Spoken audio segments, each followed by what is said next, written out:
আমাকে আপনি দেখবেন দিনে রাতে হাজার হাজার কমেন্টে রাজাকারের বাচ্চা বলে, পাকিস্তানে ফিরে যেতে বলতেছে, দালাল বলতেছে, আরও যত যত আছে, ছবি এডিট করে এইটা সেটা বানাচ্ছে, মেয়েদের সাথে ছবি এডিট করে বানাচ্ছে।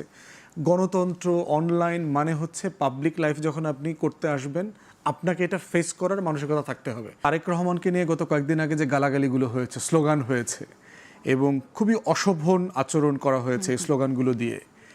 আমরা শেখ হাসিনাকেও কিন্তু গত 16 বছর আমরা যারা এই আন্দোলন করেছি, ফ্যাসিবাদের বিরুদ্ধে কথা বলেছি, হাবিব ভাই মজলুম মানুষ, বহুবার জেল খেটেছেন, এই আমলে বহুবার নির্যাতিত হয়েছেন, অসম্মানিত হয়েছেন, আমরা কিন্তু কেউ হাসিনাকেও এই ভাষায় কখনো কথা বলি নাই। তাহলে এখন প্রশ্ন হচ্ছে যে মানে আমি ধারণা করছি হাবিব ভাই অত সিরিয়াসলি ফৌজদারি ইনস্ট্রাকশন আকারে এগুলো দিয়েছেন ব্যাপারটা না। এটা বাংলাদেশের রাজনীতিতে এই পলিটিক্যাল রেটরিকগুলো আছে, দেখে নেব, আয়, লাঠিসোঁটা, এই সেই, মানে